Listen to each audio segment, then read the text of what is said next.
एक गांव था माधोपुर, जहाँ पर एक मोटा सेठ रहता था, जिसको गांव में सब गेंदा सेठ कहकर बुलाते थे। और गांव में उसका एक 4 मंजिला घर था, जिसमें उसकी पत्नी और उसके कुछ नौकर भी रहते थे। उनमें से एक नौकर था रोंदू। गेंदा सेठ की पत्नी उसके ज्यादा खाने की आदत से बहुत परेशान रहती थी। अरे रोंदू, जरा बाजार से रसगुल्ले तो लाना, लगता है खत्म हो गए।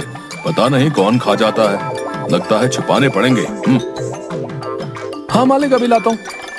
अब जा भी जरा रसगुल्ले लेकर आ दुकान से, और हाँ 3 मटके लाइयो, समझा? अब जल्दी जा जा। हाँ मोटे, तेरे होते हुए किसी के लिए कुछ बचेगा तो खाएगा ना कोई। तू गया नहीं? जाता हूँ मालिक, जाता हूँ। कहाँ जा रहे हो तुम? वो काम हुआ या नहीं? मालकिन, वो सेठ जी ने रसगुल्ले लाने को कहा है। हे भगवान, कितना खाओगे? कल ही 2 मटके आए थे, बस खाते रहो। हे भगवान, मेरी किस्मत ही खराब है। घर वालों ने अगर हवेली की जगह लड़के को भी देख लिया होता तो मेरी किस्मत इस घर में आकर नहीं फूटती। गुस्सा क्यों होती हो? रोंदू रसगुल्ले लाकर तुम्हारा काम कर लेगा। क्यों रोंदू? जैसी आपकी इच्छा मालिक। दिमाग खराब मत करो मेरा, जाकर पहले काम करो। अभी जाता हूँ। सब एक से बढ़कर एक हैं।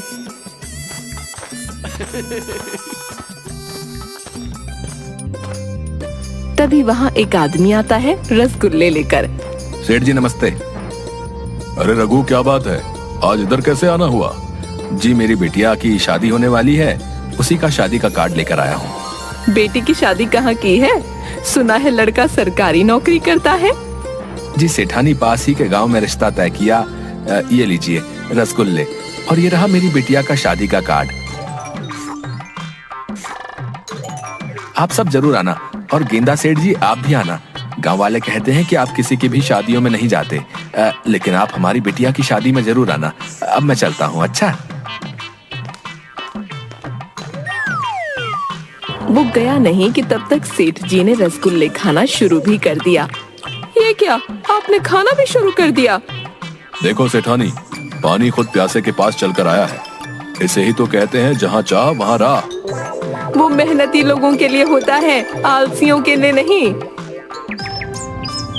कुछ दिनों बाद रघु के घर में शादी के दिन गेंदा सेठ और सेठानी पहुंच जाते हैं।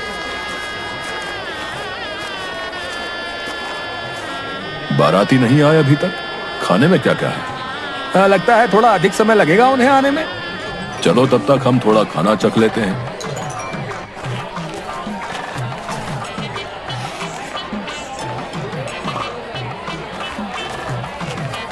कितनी पूरी खाएंगे गेंदा सेठ जी? आदमी 2-3 पूरी डालता है। इतना काफी है। अरे और डालो भाई, शादी के घर में कंजूसी नहीं करते, समझे? उसने थोड़ी और पूरियां डाली। अरे और डालो भाई। आप ही ले लीजिए गेंदा सेठ जी।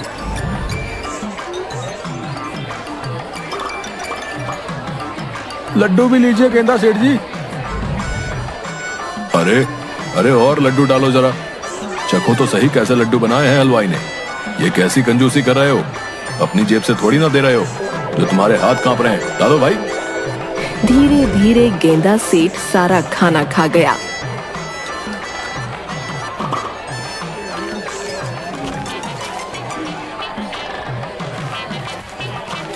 बारातियों के आने का वक्त हो गया था।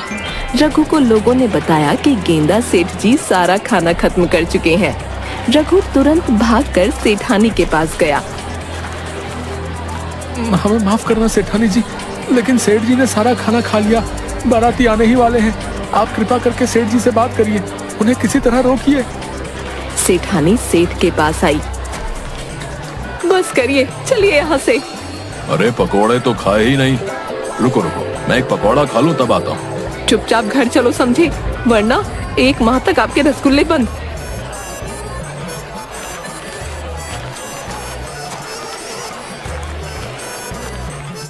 सुबह पूरे गांव में गेंदा सेठ के चर्चे हो रहे थे। 2 औरतें आपस में बातचीत कर रही थीं। तूने देखा, कल गेंदा सेठ पूरे बारातियों का खाना खा गए। क्या बोल रही है तू? सच में सारा खाना खा गए? यार तुझे भी होना चाहिए था वहाँ। तुझे पता है उनके जाने के बाद सब जोर जोर से हंस रहे थे और सब जगह एक ही बात चल रही थी, इतना खाना भला जाता कहाँ है।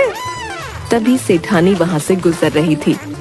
नमस्ते सेठानी, मैंने सुना कल गेंदा सेठ जी पकौड़े नहीं चख पाए। दोनों हंसने लगे। सेठानी गुस्से में चली गई।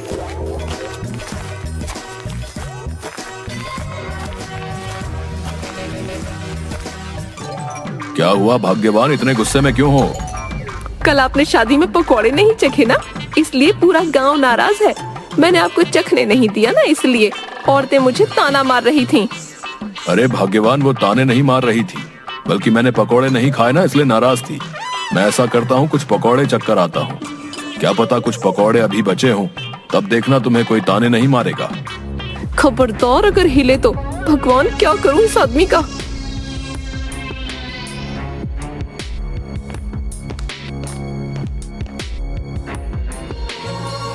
हे प्रभु, कैसे करके इस आदमी को सुधारो। इनकी वजह से तो मैं मुंह दिखाने लायक भी नहीं बचूंगी।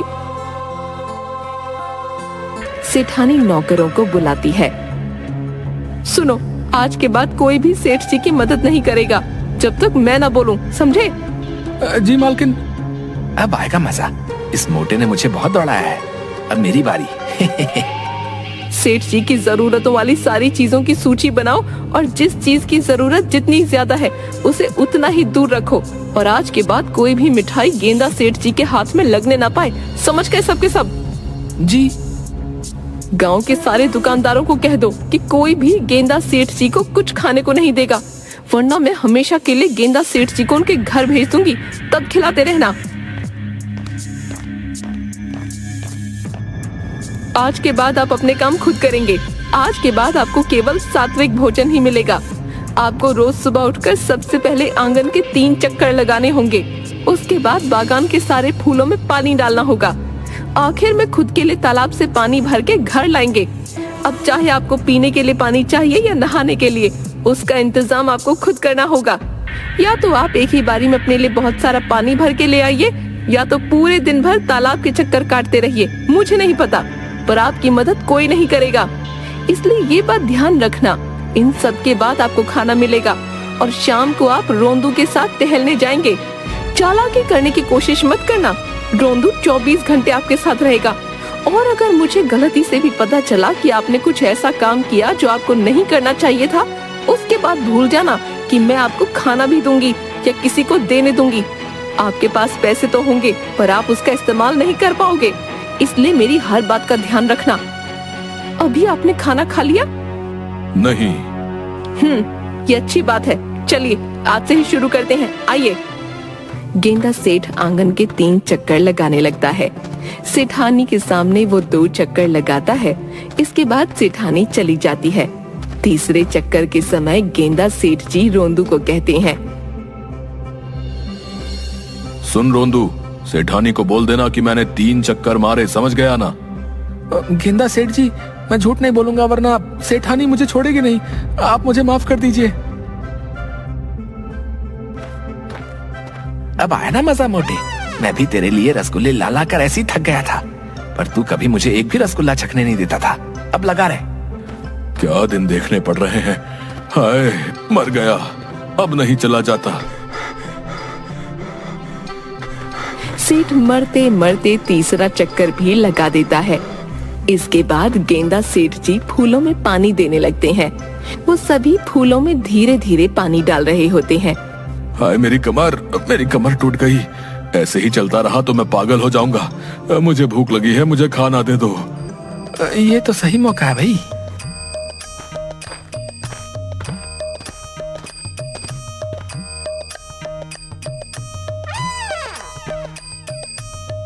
ये क्या खा रहे हो? गेंदा सेठ जी, रसगुल्ला। वाह, क्या रसगुल्ला है। आहा, मजा आ गया। मेरे बिना खा रहा है, इधर ला, जरा मुझे भी चखा। नहीं गेंदा सेठ जी, मालकिन ने मना किया है। बस आप नदी से पानी लेकर आइए, उसके बाद आपके लिए खाना कमरे में लगा दिया जाएगा। ये तो कुछ नहीं मोटे। अब देख तू, तेरे सामने इतना खाना खाऊंगा कि तू पागल हो जाएगा, और मैं लूंगा अपना बदला।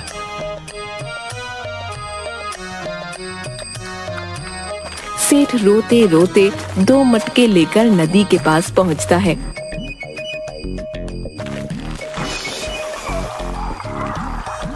हाय हाय, लग गई। अरे कमर टूट गई मेरी। पता नहीं सेठानी पर भी क्या बुखार चढ़ा है, जीने नहीं देगी ये औरत मुझे। इसके बाद एक मटका सेठ पकड़ते हैं और उसी को भरकर घर ले जाते हैं। गेंदा सेठ जी, दूसरा मटका कहाँ गया? क्या बताऊं, नदी में पैर फिसला और गिर गया। मेरी कमर टूट गई है। थोड़ा बाम लेकर आजा, मालिश करनी है। मालिक माफ करिएगा, मालकिन ने मना किया है आपकी कोई भी मदद करने के लिए। आप एक बार मालकिन से बात कर लीजिए, वो कहेंगे तो मैं कर दूंगा। सही कहा है किसी ने, ऊपर वाला जब भी देता है छप्पर फाड़ के देता है। एक दिन में इतनी सारी खुशियां, मेरा तो जीवन सफल हो गया। रहने दे, अब तो पानी भी लेकर आ गया हूं मैं। आप बैठिए, मैं आपके लिए खाना लगाता हूँ। गेंदा सेठ खाना खाते हैं और सो जाते हैं।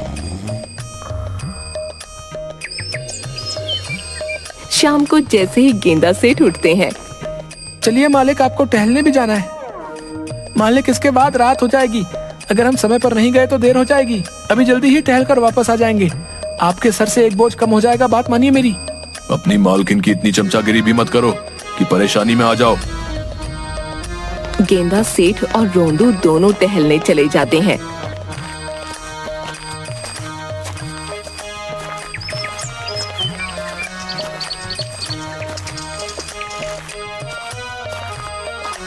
क्या हुआ गेंदा सेठ जी, कहाँ जा रहे हो? जी कहीं नहीं, बस थोड़ा टहल रहा हूँ। जरा सा मोटा हो गया हूँ ना, तो बीवी को रास नहीं आ रहा हूँ, इसलिए टहलने भेजा है मुझे, ताकि थोड़ा सा वजन घटा सकूं। ये थोड़ा सा है? इतना मांस अगर मेरे पर लग जाए तो मेरे जैसे 3 लड़के अच्छे खासे हट्टे कट्टे बन जाए। ठीक है, आप जाइए। बहुत बढ़िया, बहुत बढ़िया। गेंदा सेठ जी, लगे रहो, मुझे विश्वास है आप इस जन्म में तो क्या, अगले जन्म में भी अपना वजन कम नहीं कर सकते हो। हाँ। इसके बाद रोंदू और गेंदा सेठ जी दोनों के दोनों घर वापस लौट जाते हैं। अरे भूख लग रही है, क्या खाऊं? रसोई घर में चला जाता हूँ, वहाँ तो पक्का कुछ खाने के लिए रखा होगा। लेकिन गेंदा सेठ जी जैसे ही रसोई में पहुँचते हैं तो वहाँ ताला लगा होता है। ये क्या, रसोई में ताला? ये औरत मुझे एक निवाला नहीं खाने देगी। क्या करूं मैं अपनी किस्मत का? हे भगवान, काश मैंने अगर उस दिन वो पकोड़ा नहीं छोड़ा होता तो मेरी हालत ऐसी नहीं होती। भला पकोड़ा छोड़ने से कोई इतना कैसे नाराज हो सकता है? अगली बार ध्यान देना पड़ेगा। सारा नहीं तो कम से कम थोड़ा बहुत तो चख ही लूंगा। क्या हुआ, लगता है खाना ढूंढने आए हैं। चले जाइए, आप खाना तभी मिलेगा जब मैं भिजवाऊंगी। रात को गेंदा सेठ जी को खाना मिलता है। ये क्या, बस इतना सा?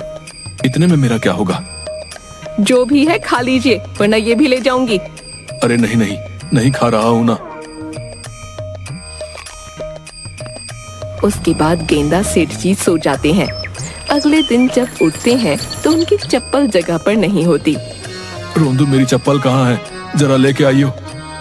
गेंदा सेठ जी, माफ करना, मालकिन ने मदद करने से मना किया है, लेकिन आपको बता सकता हूँ कि वो कहाँ है। छत पर आप जाएंगे, आपको चप्पलें मिल जाएंगी। छत पर किसने रखी? गेंदा सेठ जी, मालकिन ने रखवाई है। हे भगवान, अब उस चौथे मंजिल तक कौन चढ़ेगा? इसका सुबह सुबह शुरू हो गया। एक एक करके गेंदा सेठ जी छत तक पहुँचे। वहाँ उन्हें चप्पल नहीं मिली। वो नीचे आए। वहाँ चप्पल नहीं है। क्या, वहाँ नहीं है?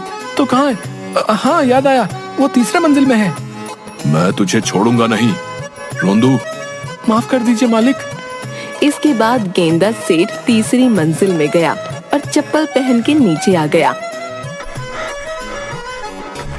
इसके बाद उन्होंने हांफते हांफते आंगन के 3 चक्कर लगाए। उसके बाद मरते मरते पौधों को पानी दिया और जैसे तैसे करके नदी से पानी लाए। कई दिनों तक ऐसे ही चलता रहा। एक दिन जब गेंदा सेठ जी नदी से पानी लेकर आ रहे थे, तभी उन्हें रास्ते में पेड़ के नीचे गांव के कुछ बुजुर्ग बैठे हुए मिले। अरे ये क्या गेंदा सेठ जी, आप क्यों पानी ला रहे हो? आपके घर में तो कितने नौकर चाकर हैं, फिर ऐसी क्या नौबत आन पड़ी कि आपको पानी लाना पड़ रहा है? अरे भाई क्या बताऊं, मेरी पत्नी मुझे पतला करने के पीछे पड़ी हुई है। जब तक पतला नहीं होऊंगा तब तक पीछा नहीं छोड़ेगी, इसलिए उसने मेरा सब कुछ बंद करा दिया है। जब तक काम ना करूं तब तक खाने को नहीं देती। अच्छा ये बताओ भाई, गांव में किसी की शादी नहीं हो रही क्या? हो रही है ना, बिल्कुल हो रही है। अरे वो अपना राजेश है ना, उसके बेटे की शादी हो रही है, तो रात्रि भोज का आयोजन है वहाँ। अच्छा ये तो बढ़िया है। क्या बढ़िया है गेंदा सेठ जी? कुछ नहीं, मैं तो ऐसे ही पूछ रहा था। अब मैं चलता हूँ। अरे तुमने उसे क्यों बताया? तुम्हें पता नहीं उसने क्या किया था? अरे भाई उसने जो भी किया था, कितने समय तक उन बातों को याद करते करते हमने आनंद लिया है। अब तो कुछ बात करने के लिए भी नहीं है। ये वहाँ जाएगा तो पक्का कुछ ना कुछ होगा। इसी बहाने कुछ बात करने के लिए नए नए चटकारे मिल जाएंगे। क्यों, सही कहा ना? तुम भी ना भाई, कसम से पता नहीं किस मिट्टी के बने हो। अब तो बस रात होने का इंतजार है। रात होते ही बढ़िया बढ़िया खाना मेरा इंतजार कर रहा होगा। अब तो रहा भी नहीं जाता। ऊपर वाले तेरा बहुत बहुत शुक्रिया। भगवान करे हमारे गांव में शादियां होती रहें। रात होती है। गेंदा सेठ जी शादी में पहुंच जाते हैं। अरे वाह, आज तो बहुत कुछ खाने को मिलेगा। गेंदा सेठ मन ही मन खुश होने लगते हैं। तभी राजेश की नजर गेंदा सेठ जी पर पड़ती है। राजेश तुरंत सेठानी के पास जाता है। सेठानी, वो गेंदा सेठ जी आए हैं, अब बचा लीजिए हमें, वरना हमारा भी रघु की तरह सबके सामने बहुत अपमान होगा। अब आप ही हैं जो कुछ कर सकती हैं। सेठानी तुरंत गेंदा सेठ के पास जाती है। आप यहाँ क्या कर रहे हैं? वो तो मैं राजीव के बेटे और बहू को आशीर्वाद देने आया था। मैं दे दूंगी आपके हिस्से का आशीर्वाद। जाइए यहाँ से, वरना आपके रसगुल्ले बंद। अरे नहीं नहीं, मैं जाता हूँ ना। जब देखो रसगुल्ले की धमकी देती रहती है। रोंदू, छोड़ कर आओ इन्हें। जी मालकिन। गेंदा सेठ जी चलिए, आज तो मोटे की किस्मत ने भी मोटे का साथ नहीं दिया। सेठानी घर आके, आप वहाँ क्यों गए थे? इतना सब कुछ करने के बाद आपका मन नहीं भरा? आज से आप सिर्फ 2 वक्त का खाना ही खाएंगे। अगले दिन जब गेंदा सेठ पानी भरकर वापस आ रहा था, तब उसके पीछे एक कुत्ता पड़ गया।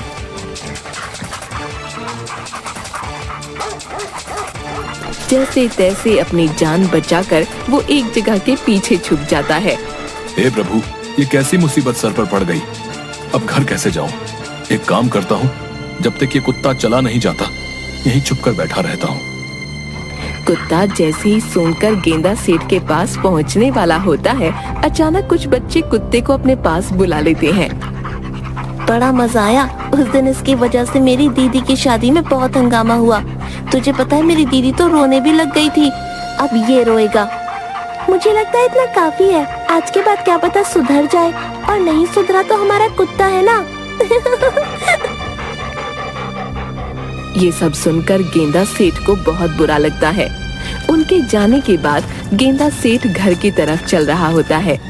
मैंने ये सब ठीक नहीं किया। मेरे खाने की इसी गंदी आदत की वजह से एक लड़की को कितना कुछ सहना पड़ा। उसकी जिंदगी के इतने अच्छे दिन, पर मैंने उसे अपनी इस हरकत की वजह से कितना दुख पहुंचाया। गेंदा सेठ दुखी मन से घर पहुंच जाते हैं। उसने सेठानी को बुलाया और रोंदू को कहा, रोंदू जाओ और रघु को बुला कर लाओ। क्या बात है, आप इतने दुखी क्यों हैं? मुझे बहुत ही ज्यादा बुरा लग रहा है। मेरे इतना ज्यादा खाने की वजह से रघु की कितनी बेइज्जती हुई होगी। मैंने सिर्फ अपना सोचा। मैंने ये तक सोचना जरूरी नहीं समझा कि ये शादी का घर है और बाराती आने वाले हैं। उन सब के खाने के लिए भी चीजें होनी चाहिए, लेकिन मैंने सिर्फ अपना सोचा। कोई बात नहीं, अब आपको अपनी गलती का एहसास है तो इससे बेहतर क्या हो सकता है। मेरी इस गलती के लिए सिर्फ मेरा ये एहसास करना काफी नहीं है। मुझे रघु से माफी मांगनी होगी। थोड़ी देर में वहाँ रघु पहुँचता है। रघु, मुझे माफ कर दो। उस दिन मेरी वजह से तुम्हें कितना कुछ सहना पड़ा होगा। तुम अपनी बिटिया को कहना कि आज से लेकर जब तक मैं जीवित हूँ तब तक उसे अगर कोई भी परेशानी हो तो वो मेरे पास बेझिझक आ सकती है। उसकी हर जरूरत का ध्यान मैं रखूंगा। और तुम ध्यान रखना, अगर उसके ससुराल वाले उसे तंग करते होंगे तो मुझे बताना, मैं बताऊंगा उन्हें। आपका बहुत बहुत शुक्रिया सेठ जी। इसके बाद रघु चला जाता है। इन सब के बाद गेंदा सेठ सुधर गए थे। अब वो रोज सुबह अपनी दिनचर्या पूरी करते और सात्विक भोजन ही ग्रहण करते। कुछ समय पश्चात गेंदा सेठ जी का वजन भी घटने लगा। ये लीजिए आपके प्यारे रसगुल्ले। गेंदा सेठ उनमें से एक रसगुल्ला निकालता है और खा लेता है। ये क्या, आपने सिर्फ एक ही रसगुल्ला उठाया, बाकी नहीं खाने? अगर बाकी भी खा लूंगा तो खुद पर नियंत्रण नहीं रख पाऊंगा और फिर से मैं वही गलती नहीं दोहराना चाहता। आज के बाद आप वो दिनचर्या छोड़ दीजिए। अब आपका जैसा मन है आप वैसे रह सकते हैं। नहीं, उस दिनचर्या की वजह से मैं अब अच्छा महसूस करता हूँ, इसलिए तुम चिंता मत करो। मुझे वो सब करने में कोई दिक्कत नहीं है। हाँ, लेकिन पता नहीं कब तक अपनी चटोरी जीभ पर काबू कर पाऊंगा।